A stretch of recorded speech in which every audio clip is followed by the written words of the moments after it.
Hello and welcome you all to Marathon for UPSC। ये video polity series का lecture 3 है, जिसमें हम विज़न आईएएस की मैगज़ीन कवर कर रहे हैं। ऊपर के टॉपिक्स अर्लियर वीडियोस में कवर कर चुके हैं। आप चैनल पे जा कर के उस पर बाकी लेक्चर्स देख सकते हैं, ठीक है। और पहले वीडियो स्टार्ट करने से पहले मैं बता दूं, अगर आपको आगे भी नोटिफिकेशंस मिलती रहें इन लेक्चर्स की, तो kindly please subscribe and like the video. Let's get started. Sixth schedule ये न्यूज़ में क्यों है?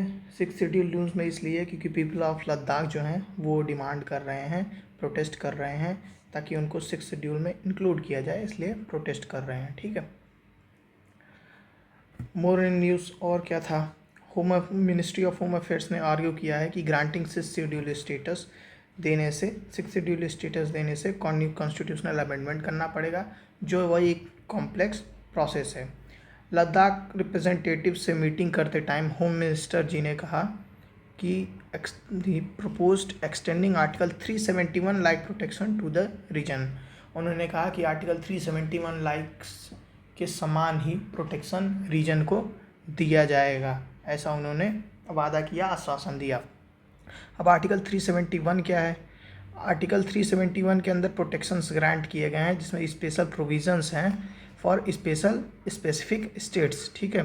ये अलाउ करता है certain religious and social groups to exercise autonomy over their affairs, अपने मैटर्स पे, without the interference from the state and central government. Central government का कोई भी इंटरफेरेंस नहीं होता है, ना ही स्टेट गवर्नमेंट का कोई इंटरफेरेंस होता है। जो स्टेट्स आते हैं, जो एरियाज़ आते हैं आर्टिकल 371 के अंडर। अब देखते हैं सिक्स्थ शेड्यूल क्या है। सिक्स्थ शेड्यूल क्या है?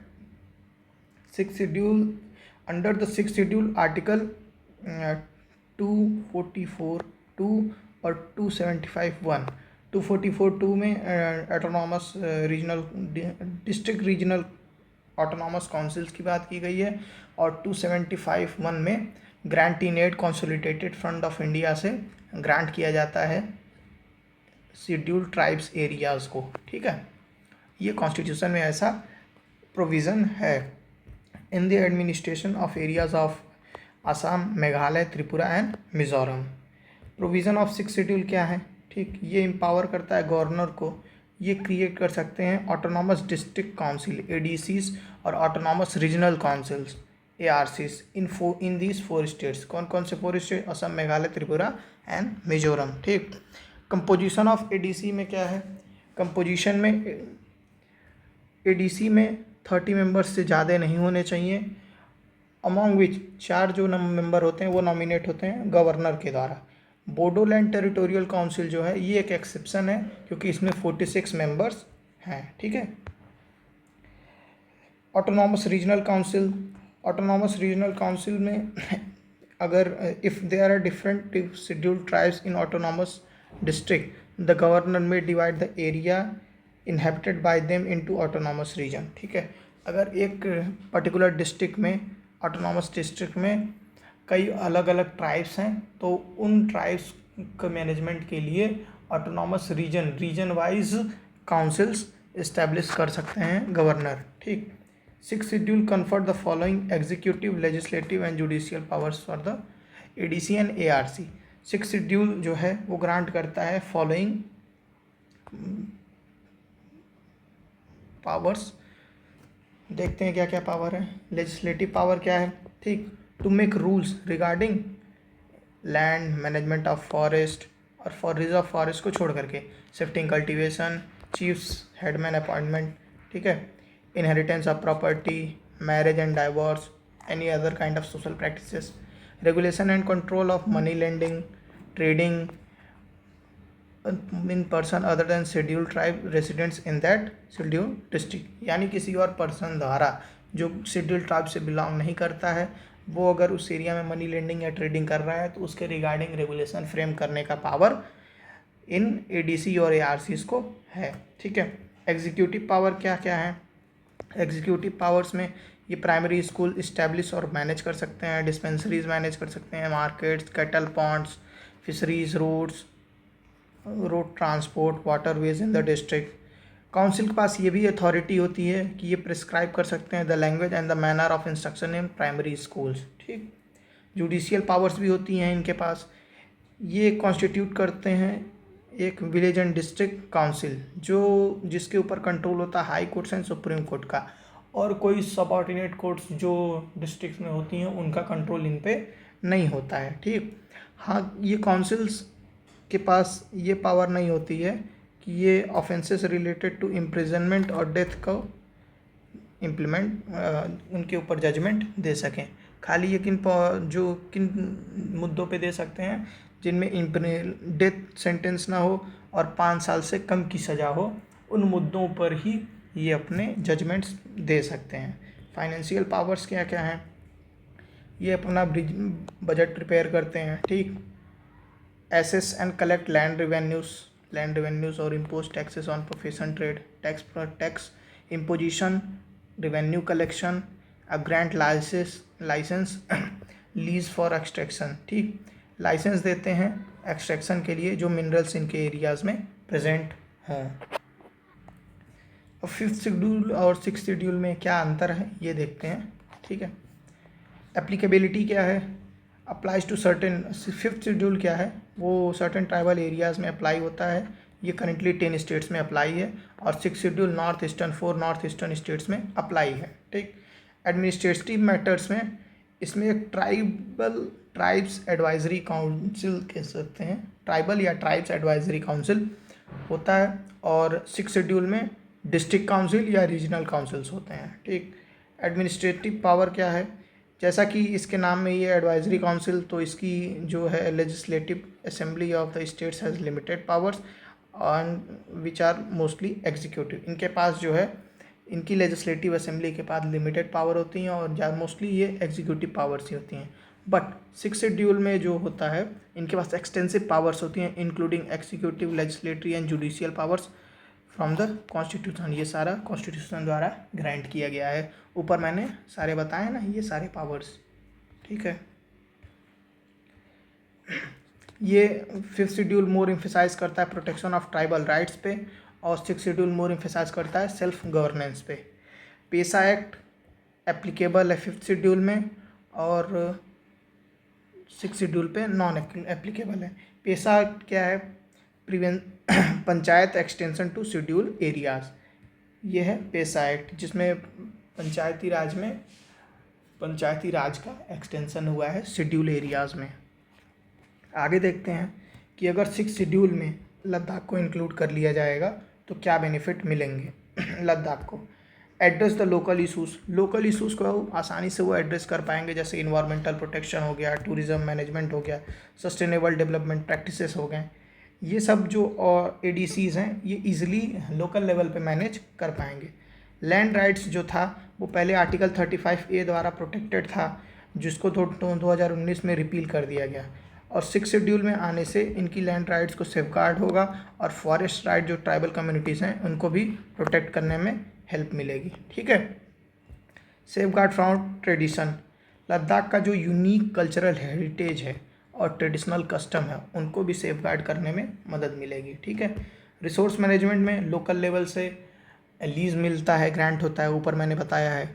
उससे क्या होता है? Control over mineral resources within their jurisdiction रहेगा, allowing them to manage more effectively. मतलब अगर इलीगल खनन वगैरह हो रहे होंगे तो लोकल इन्वायरमेंटली ज़्यादा जुड़े होते हैं क्योंकि उनको उस एरिया में रहना रहता है, तो they will protest and agitate against that. Job opportunities क्या क्या मिलेंगी? There could be increase in reservation in government jobs, local educational institutions for the people of Ladakh, promoting local employment. ठीक, अब इसमें इशूज़ क्या क्या हैं? फाइनेंशियल वायबिलिटी, जो ADC और ARC हैं इनको चलाने के लिए significant amount of financial support लगता है। ठीक है, गवर्नमेंट का ये कहना है। इंटर कम्युनिटी डायनेमिक्स मतलब अगर किसी एरियाज़ में ऑटोनॉमस डिस्ट्रिक्ट काउंसिल में अगर मेजॉरिटी, जैसे लद्दाख का एग्जांपल ले लेते हैं, एक एरिया में बुद्धिस्ट मेजॉरिटी है लेह में और कारगिल एरिया में मुस्लिम मेजॉरिटी है। ठीक, अब इनको फ्रेमवर्क में लाना सिक्स शेड्यूल के फ्रेमवर्क में लाना एक चैलेंजिंग हो जाएगा, ताकि कैसे इन दोनों को एक साथ साइमल्टेनियसली मैनेज किया जा सकते, क्योंकि इनके जो लॉज होंगे वो कॉन्ट्रास्टिंग इन नेचर होंगे, कम्युनिटी बेस्ड जो लॉज होंगे वो कॉन्ट्रास्टिंग इन नेचर होंगे। ये एक बड़ा चैलेंज रहेगा। ठीक, नेशनल सिक्योरिटी कंसिडरेशन, लद्दाख एक सेंसिटिव बॉर्डर लोकेशन है। ठीक, इससे कंसर्न क्या होगा, it will increasing autonomy might complicate coordination with central government and security matters. अगर ऑटोनॉमी ग्रांट कर दी जाएगी तो हर छोटे मुद्दे पे अगर लोकल बॉडीज से ऑटोनॉमी ग्रांट की जाएगी, जैसे इंफ्रास्ट्रक्चर डेवलपमेंट या बाकी चीज़ों में ऑटोनॉमी लेनी, परमिशन लेना पड़ेगा, तो ये मूवमेंट ऑफ ट्रूप्स और बाकी नेशनल सिक्योरिटी मैटर्स में ये क्वेश्चन मार्क खड़ा कर देगा, इसमें काफ़ी दिक्कत आएगी। ठीक, लद्दाखी पीपल के साथ एक डायलॉग इनिशिएट करना, पॉलिटिकल लीडर्स के साथ सेंट्रल गवर्नमेंट को ये करना ज़रूरी है। The key lies in finding a solution that respects Ladakh's unique identity and aspiration considering the broader national framework। ठीक है, एक ऐसा कोई ऑप्शन या तरीका लाया जाए जिससे यूनिक आइडेंटिटी और एस्पिरेशन जो है लोगों की वो मेंटेन रह सकें। Open communication and willingness to explore alternatives and essential for achieving positive outcomes. Open communication हो और विलिंगनेस होनी चाहिए कि अल्टरनेटिव ऑप्शंस को ट्राई आउट किया जाए, ताकि जो नेशनल सिक्योरिटी और बाकी इशूज़ हैं ये सब चीज़ों को मैनेज करते हुए, जैसे इंटरटेक कम्युनिटी डायनामिक्स को मैनेज करते हुए आगे काम किया जा सकते, इंक्लूसिव मैनर में इसको इम्प्लीमेंट किया जा सकते। नेक्स्ट टॉपिक हमारा है टेम्पल रेगुलेशन इन इंडिया। ये न्यूज़ में क्यों है, कर्नाटका लेजिस्लेटिव असेंबली ने एक बिल लाया है जिसका नाम है Karnataka Hindu religious institution and charitable endowments amendment bill 2024 to regulate temples in the state. Temples को रेगुलेट करने के लिए ये बिल लाया गया है। ठीक, ये बिल अमेंड करता है Karnataka Hindu religious institution and charitable endowment act 1997 को, जिसमें क्या था, ये बिल मैंडेट करता है, नया बिल जो है वो मैंडेट करता है कि गवर्नमेंट जो है वो 10% और 5% कलेक्ट करेगी एनुअल रिवेन्यू उन टेम्पल्स से जिसका annual revenue more than 1 crore हो एंड 10 लाख रिस्पेक्टिवली। यानी जिसका मोर देन 1 करोड़ होगा उनसे 10% और जिसका मोर देन 10 लाख होगा उनसे 5% का रेवेन्यू कलेक्ट किया जाएगा। इसके पहले क्या होता था, जिन टेम्पल्स का 5 से 10 लाख का एनुअल रिवेन्यू कलेक्शन होता था वो 5% कंट्रीब्यूट करते थे, और जिनका 10 लाख से ऊपर होता था वो 10% कंट्रीब्यूट करते थे। ठीक है, बिल का एक प्रपोज्ड ये भी है कि ये जो बिल है ये लाया गया है वेलफेयर ऑफ अर्चकास, यानी प्राइस के वेलफेयर के लिए, और डेवलपमेंट ऑफ टेम्पल्स के लिए उस annual income is less than 5 lakhs. उन टेम्पल्स के वेलफेयर के लिए और डेवलपमेंट के लिए लाया गया है जिसकी एनुअल इनकम 5 लाख से कम हो, और प्राइस्ड के वेलफेयर के लिए भी लाया गया है। कॉलोनियल पीरियड में क्या ऐसा था टेम्पल का regulation, religious endowment act 1863 enacted and establish local communities to oversee temple. इसमें लोकल कमिटीज़ बैठाया गया टेम्पल्स को ओवरसी करने के लिए। Madras Hindu religion endowments act था ऑफ 1925, ये प्रोवाइड करता था एक oversight over the management of temples through एक बोर्ड के through of commissioner, board of commissioners के थ्रू ये एम्पावर करता था। इनके पास इनॉर्मस पावर्स होती थी टेम्पल्स को रेगुलेट करने के मामले में। Legal and institutional framework to regulate the temple. Legal and institutional framework क्या क्या है, आर्टिकल 25(1) कहता है कि फ्रीडम ऑफ रिलीजन, और 25(2) कहता है कि स्टेट में intervene and make laws to regulate religious institution. ठीक है, 25(1) फ्रीडम ऑफ रिलीजन ग्रांट करता है, और वहीं पे 25(2) स्टेट इंटरवेंशंस के लिए एक रास्ता बनाता है on the grounds of public order, morality and health. ठीक, आर्टिकल 26 प्रोवाइड करता है freedom to manage religious affairs of citizen is subject to public order, morality and health. ठीक है, article 26। Entry 28 of list 3 of schedule 8 empower करता है। ठीक है, याद रखिएगा शेड्यूल 8 का जो लिस्ट 3 का एंट्री 28 है, ठीक है, वो एम्पावर करता है यूनियन और स्टेट लेजिस्लेचर को लॉ बनाने के लिए on charities and charitable institutions, charitable and religious endowments and religious institutions के ऊपर लॉ बनाने के लिए एम्पावरमेंट देता है। Hindu religious and charitable endowments, ठीक, सेवरल स्टेट्स के पास Hindu religious and charitable endowments type का एक लेजिस्लेटिव एनेक्टेड है, ठीक, और जो एक रेगुलेटरी फ्रेमवर्क प्रोवाइड करता है दीज इंस्टीट्यूशंस को, ताकि ये इनके पास पावर्स होती हैं और वो उस हिसाब से काम करते हैं। ये कॉन्स्टिट्यूशन के थ्रू ग्रांट किया गया रहता है। हिंदू रिलीजियस एंडोमेंट कमीशन, ये commission declared by the government, ठीक, control over temples was essential to prevent maladministration. ये कमीशन बनाया गया गवर्नमेंट के द्वारा ताकि कम टेम्पल्स में जो मैल एडमिनिस्ट्रेशन, करप्शन ये सब थे, इनको प्रिवेंट किया जा सके। अब देखते हैं स्टेट कंट्रोल ओवर टेम्पल, इसके फेवर में कौन कौन से हैं, ठीक है, और इसके अगेंस्ट में कौन कौन से हैं आर्गूमेंट्स। पहला फेवर में क्या है, सोशल रिफॉर्म लाएगा, ठीक है। सोशल रिफॉर्म लाने का मतलब कि जो हेरिडेटरी प्रीस्टहुड था, ठीक है, टेम्पल्स को मोर इंक्लूसिव बनाना, नॉन डिस्क्रिमिनेटरी प्रैक्टिसेस जो हैं, उसको ख़त्म करना, ये सब सोशल रिफॉर्म्स लाएगा, ठीक है। Representation of marginalize section, temples के अंदर मार्जिनलाइज सेक्शन जो हैं उनका रिप्रेजेंटेशन इंश्योर करना, क्योंकि पहले क्या होता था, डोमिनेंस ऑफ सर्टेन ग्रुप था, ठीक, टेम्पल मैनेजमेंट में, प्रॉम्प्टिंग एडुकेट रिप्रेजेंटेशन, ठीक, एडुकेट रिप्रेजेंटेशन के लिए ये लाया गया। एग्जाम्पल के लिए तमिलनाडु का यही है, तमिलनाडु का Hindu religious and endowment commission है एक्ट, जो मैंडेट करता है SC/ST रिप्रेजेंटेशन को in temple board of trustees, ठीक है। इफेक्टिव टेम्पल मैनेजमेंट का इफेक्टिव मैनेजमेंट होगा, ठीक है।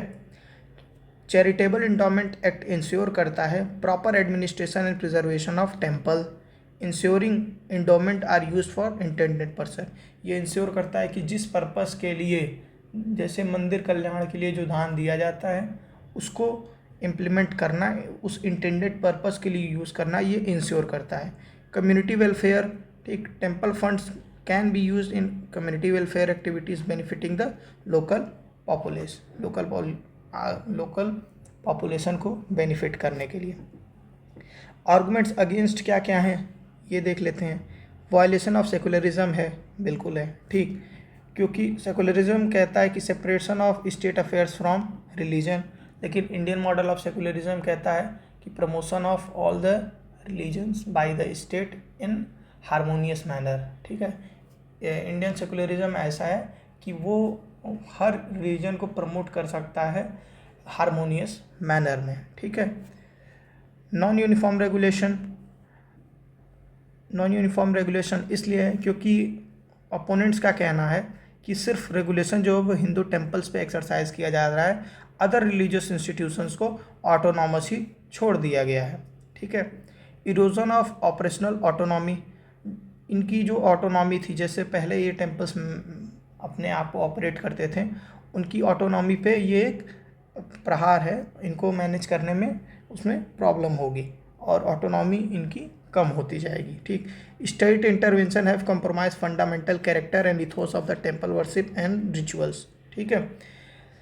फॉर एग्जांपल चिदम्बरम केस में सुप्रीम कोर्ट ने परमिट किया दीक्षितर्स को, प्राइस्ट कम्युनिटी को, to manage the temples, emphasizing the need to preserve traditional autonomy को मेंटेन करने के लिए सुप्रीम कोर्ट ने चिदम्बरम केस में प्रीस्ट कम्युनिटी को टेम्पल मैनेजमेंट के लिए परमिशन ग्रांट की, ठीक, ये उसके डिसीजन में था। Erosion of cultural capital, state intervention से क्या होगा, जो इफ़र्ट्स हैं, ठीक, पुअर कंजर्वेशन इफ़र्ट्स मेड किए जाते हैं।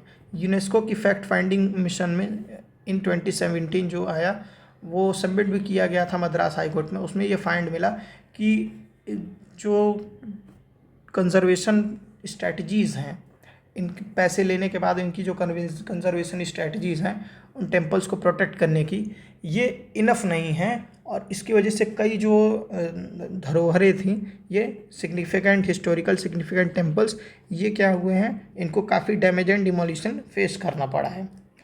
लॉस ऑफ टूरिस्ट पोटेंशियल, ठीक, diversion of temple funds into other activities by state may leave a little for investment in temple infrastructure. Temples के फंड्स को लेकर के अदर चीज़ों में डाइवर्ट कर देना, ये टेम्पल के इंफ्रास्ट्रक्चर के लिए एक निगेटिव एस्पेक्ट है, ठीक, उन पे एक डिबिलिएटिंग इम्पैक्ट डालेगा। ट्राइबल एंड इंडिजीनियस कम्युनिटीज़ के जो टेम्पल्स हैं उसमें स्टेट इंटरवेंशन क्या करता है, स्टेट इंटरवेंशन से उनके यूनिक कस्टम्स और ट्रेडिशन पे एक, उनके जो प्लेस ऑफ वर्शिप है उससे उस पर एक इंटरवेंशन करता है। वो एक सेंसिटिव चीज़ है, उनके यूनिक कस्टम्स और ट्रेडिशन, उसमें इंटरवेंशन करता है। वे फॉरवर्ड में देखेंगे, अभी पहले जुडिशियल प्रोनाउंसमेंट देख लेते हैं रिलेटेड टू टेम्पल। केरला का Padmanabha Swamy temple case supreme court ने ग्रांट किया त्रावणकोर रॉयल फैमिली को shebaitship right to manage a temple properties belonging to Shri Padmanabha Swamy temple in Kerala, ठीक है। Seshammal and others versus state of Tamil Nadu 1972। Appointment of archaka जो होना चाहिए वो सेकुलर फंक्शन होना चाहिए, and only the performance of religious service by those priest who would be integral part of the religion, ठीक है।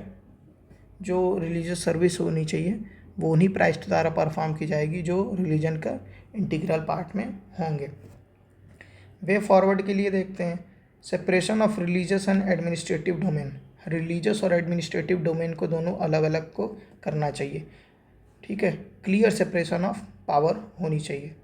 इंटर टेम्पल नेटवर्क स्ट्रक्चर, इसमें एक हब एंड स्कोप मॉडल बना देते हैं जिसमें एक बड़े टेम्पल के अंदर जो स्ट्रॉन्ग टेम्पल के अंदर स्मॉल टेम्पल्स को रख दिया जाए जो उन स्मॉल टेम्पल्स को मैनेज करेगा। जैसा कि इस बिल में प्रपोज किया गया है कि जो 5 लाख से कम इनकम वाले टेम्पल्स होंगे उनके बेनिफिशियल, उनके डेवलपमेंट के लिए ये टैक्स इम्पोजिशन हो रहा है।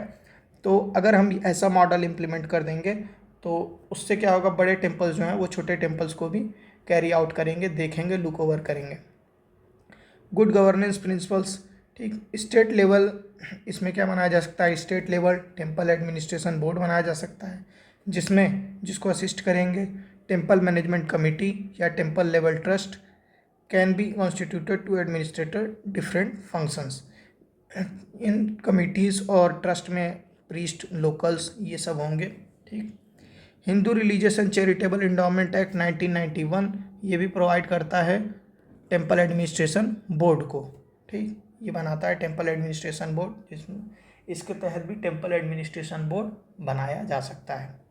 स्पेशल पर्पस व्हीकल, इसके लिए एक स्पेशल बॉडी बनाई जा सकती है जिसका नाम प्रोबेबली हम रख सकते हैं temple development and promotion corporation, ठीक। ये क्या कर सकता है, ये लुक ओवर करेगा matters related to temple in aspects of tourism, networking, promoting research and publication, IT, training, capacity building etcetera. Following best practice क्या है, the concept of Devaswom Kerala में है, द प्रॉपर्टी ऑफ गॉड, ठीक। ये कॉन्सेप्ट जो केरला में चल रहा है इससे करप्शन पे चेक करने में मदद मिलती है। नेक्स्ट टॉपिक हमारा है द सिनेमेटोग्राफ सर्टिफिकेशन रूल्स 2024। क्या हुआ है, गवर्नमेंट ने, MIB ने, ministry of information and broadcasting ने ये जारी किया है सिनेमेटोग्राफ सर्टिफिकेशन रूल्स 2024, ठीक। Replacing the cinematograph certification rules 1983, ठीक है। ये रूल्स जारी किए जाते हैं सिनेमेटोग्राफ अमेंडमेंट एक्ट 2023 के तहत, ठीक। इंडिया में फिल्म सर्टिफिकेशन का क्या सीन है, फिल्म सर्टिफिकेशन एक एंड प्रोडक्ट है, ठीक, जिसमें process of pre viewing the film होता है। इट इंक्लूड्स, फिल्म को पहले देखा जाता है रिलीज़ के पहले, ठीक। It includes a decision not to allow particular film for public viewing, कि फिल्म को हम अलाउ करेंगे कि नहीं पब्लिक व्यूइंग के लिए। Allow it with certain deletions या मॉडिफिकेशंस, कुछ डिलीट या मॉडिफाई करके हम इस फिल्म को अलाउ करेंगे, ठीक, कुछ कट्स लगा के। या at least proper categorisation of film होता है, ठीक। फिल्म का कैटेगराइजेशन होता है अलग अलग कैटेगरीज में, जैसे U होता है, UA कैटेगरी होता है, A होता है, S होता है। इनको हम फर्दर डिस्कस करेंगे, ठीक है। CBFC यानी कि central board of film certification जो है वो मुंबई में सेटअप किया गया with several regional offices to regulate the public exhibition of films under the provision of Cinematograph Act 1952। इसके सेवरल रीजनल ऑफिसेस हैं। ये एक स्टेचुटरी बॉडी है, ठीक, MIB के अंडर आती है। 9 रीजनल ऑफिस हैं, Mumbai, Chennai, Calcutta, Bengaluru, Thiruvananthapuram, Hyderabad, new Delhi, Cuttack and Guwahati. Board of Film Certification shall also ensure that film is judged in entirely from the point of its overall impact। Film का सोसाइटी पे क्या इम्पैक्ट पड़ेगा, इसको कंसिडरेशन में लाते हुए फिल्म का रिव्यू करना है रहता है, ठीक। इस examine in the light of period, जिस पीरियड में फिल्म बनी है, डिपिक्ट की गई है, और कंटेम्प्रेरी स्टैंडर्ड्स जो है कंट्री के, ठीक। And the people to which film is related, जिन लोगों से ये फिल्म रिलेट है, that does not deprave the morality of the audience, ये उन ऑडियंस की मोरालिटी को डिप्रेव ना करे, मतलब चोट ना पहुंचाए। जैसे इंडियन आर्मी पे कोई फिल्म बना दी गई, कोई एक्स्ट्रा ऑर्डिनरी फिल्म बना दी गई, या जिसमें इंडियन आर्मी को डिमीन किया गया या कुछ ऐसे, तो उन चीज़ों को भी कंसिडरेशन में लाया जाए। या किसी ट्राइबल्स के ऊपर मूवी बनाई गई, तो उन ट्राइबल्स को भी कंसिडरेशन में लाया जाए कि हाँ, आपके ऊपर मूवी बनाई गई है और उनकी भावनाओं को कहीं से ठेस न पहुँचे। सुप्रीम कोर्ट का जो जजमेंट था S Rangarajan ETC versus P Jagjivan Ram 1989 में, उन्होंने कहा कि फिल्म जो है वो मोटिवेट करती है thought and action and assure a high degree of attention and retention as compare to printed words. Film जो है वो प्रिंटेड वर्ड्स से ज़्यादा इम्पैक्ट करती है ह्यूमन माइंड को, इसीलिए सर्टिफिकेशन ज़रूरी ही नहीं, डिज़ायरेबल है, बट ऑल्सो नेसेसरी। ये सुप्रीम कोर्ट का जजमेंट था। की एस्पेक्ट्स देखते हैं नए रूल्स का, सिनेमेटोग्राफ सर्टिफिकेशन रूल्स का। टर्म्स ऑफ ऑफिस, ठीक, जो मेंबर ऑफ द बोर्ड होंगे वो ऑफिस होल्ड करेंगे on the pleasure of central government. Representation of women होगा, 1/3 रिप्रेजेंटेशन ऑफ वुमेन मेंबर्स होगा। टेम्प्रोरी एब्सेंस ऑफ चेयरपर्सन के टेम्प्रोरी एब्सेंस में सेंट्रल गवर्नमेंट जिसको अपॉइंट करेगी उस फंक्शन के लिए, जिसको नॉमिनेट करेगी, वो पर्सन डिस्चार्ज करेगा उन फंक्शंस को, और जैसे ही चेयरपर्सन रिज्यूम करेगा वो पर्सन ऑटोमेटिक हट जाएगा, ठीक। Constitution of advisory panel, advisory panels भी होंगे इसमें हर रीजनल ऑफिसेस पे, जो फिल्म निर्माताओं को एडवाइजरी देंगे। इम्प्रूव्ड एफिशिएंसी, इससे एफिशिएंसी इम्प्रूव्ड होगी, क्योंकि डिजिटलाइजेशन जो हो गया है फिल्म सर्टिफिकेशन का, उससे क्या होगा, उससे स्ट्रीमलाइन हो जाएगा जो प्रोसेस एंड मॉडर्नाइज हो जाएगा इस डिजिटल एज में। फर्दर क्लासिफिकेशन ऑफ यूए का फर्दर क्लासिफिकेशन हुआ है। यूए का फर्दर क्लासिफिकेशन यहाँ देखते हैं, अभी ऊपर देख लेंगे, ठीक। Sub division of existing UA, ठीक है, अनरिस्ट्रिक्टेड विथ कॉशन, ये अनरिस्ट्रिक्टेड कंटेंट होते हैं पर थोड़ी सावधानी के साथ इनको देखना रहता है। इसको 3 कैटेगरीज में क्लासिफाई कर दिया गया है, ठीक है। पहला क्या क्या है देखते हैं। यू कैटेगरी जो है ये यूनिवर्सल है, विदाउट रिस्ट्रिक्शन आप दिखा सकते हैं, ये फिल्म पूरी तरीके से कहीं भी दिखाई जा सकती है, ठीक है। यूए कैटेगरी जो है इसमें 3 कैटेगरी हैं, UA 7+, UA 13+, UA 16+। ये 7+, 13+, 16+, ये एज ग्रुप बेस्ड है, ठीक। इनको विदाउट रिस्ट्रिक्शन दिखाया जा सकता है, subject to guidance of parents और गार्जियंस और पेरेंट्स के साथ, ठीक। ए जो है ये ओनली फॉर एडल्ट्स है। एस जो है ये इस स्पेसिफिक प्रोफेशन या क्लास ऑफ पर्सन के लिए बनाई गई फिल्म होती है, ठीक। फर्दर क्लासिफिकेशन में देखते हैं, it will ensure young viewers are expose to age appropriated content. ये जो यंग व्यूवर्स हैं वो एज अप्रोप्रिएटेड कंटेंट को ही कंज्यूम करें, इसको इंश्योर करेगा, ठीक। प्रोविज़न ऑफ प्रायोरिटी स्क्रीनिंग क्या है, अगर कोई डायरेक्टर या प्रोड्यूसर जो हैं इन्होंने कमिटमेंट कर दी है किसी फिल्म्स की कि इस तारीख को रिलीज़ होगा पर बनाने में लेट हो गया वगैरह, इस वजह से उनको प्रायोरिटी स्क्रीनिंग की वो डिमांड कर सकते हैं कि उनकी फ़िल्म जो है वो प्रायोरिटी बेसिस पे स्क्रीनिंग की जाए और जल्दी से जल्दी उस फिल्म को सर्टिफिकेशन ग्रांट किया जाए। इसका मोटो क्या है, ईज़ ऑफ डूइंग बिजनेस को और रिलैक्सेशन देना, ठीक है। अर्जेंसी बेसिस पे उनकी फिल्म स्क्रीनिंग होगी और वो सर्टिफिकेशन ग्रांट किया जाएगा उनको।